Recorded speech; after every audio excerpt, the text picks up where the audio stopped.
बिस्मिल्लाहिर्रहमानिर्रहीम। अस्सलाम वालेकुम अज़ीज़ तलबा, उम्मीद करती हूँ आप सब खैरियत से होंगे। प्यारे बच्चों, अल्हम्दुलिल्लाह अल्लाह के फजल व करम से मैं भी खैरियत से हूँ।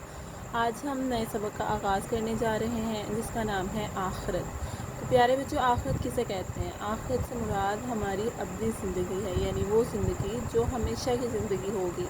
बेटा, हम जिस दुनिया में ज़िंदा हैं और जिस दुनिया में ज़िंदगी बसर कर रहे हैं, ये ज़िंदगी एक दिन ख़त्म हो जाएगी।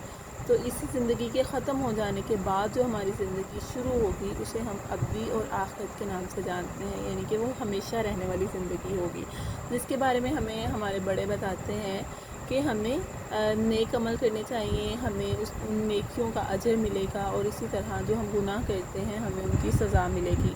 तो प्यारे बच्चों, ये वही ज़िंदगी है जो हमेशा की ज़िंदगी होगी और हम उस ज़िंदगी की तैयारी करने के लिए इस दुनिया में आए हैं। और हर इंसान के जो अमाल होंगे उसके मुताबिक उसको अजर या सज़ा मिलेगी और वही उसकी सज़ा और अजर जो होगा वो उसकी हमेशा की ज़िंदगी होगी। तो प्यारे बच्चों, हम सबक का आगाज़ करते हैं। हमारा सबक का उन्वान है आखिरत।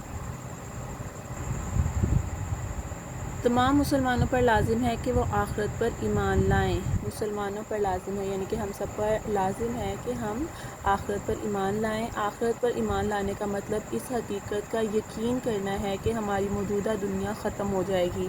जैसे मैंने अभी आपको बताया कि आखिरत से मुराद ये है कि हमारी ये ज़िंदगी एक दिन ख़त्म हो जाएगी और जो दोबारा हमें ज़िंदगी मिलेगी वो हमारी आखिरत की ज़िंदगी होगी।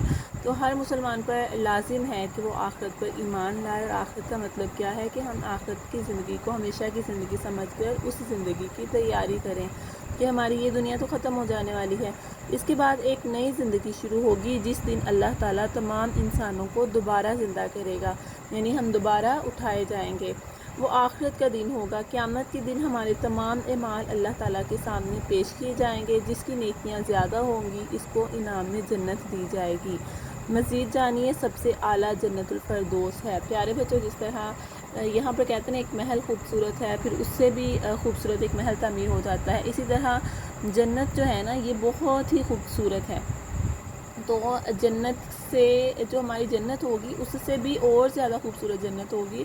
तो इसी तरह जो जन्नतें होंगी वो तमाम उनके दर्जात होंगे, यानी जो जितना नेक होगा उसको वैसी जन्नत में भेज दिया जाएगा। तो सबसे बेहतरीन जो जन्नत है उसका नाम जन्नतुल फ़िरदौस है। तो इसके अलावा हमारे पास एक आयत है, इन्नल अबरार लफ़ी नईम, बेशक नेक लोग चैन में होंगे, यानी नेक लोग जो होंगे वो सुकून की ज़िंदगी बसर करेंगे। और ये आयत की सूरत से ली गई है, ये सूरतुल मुतफ़्फ़िफ़ीन आयत नंबर 22 है।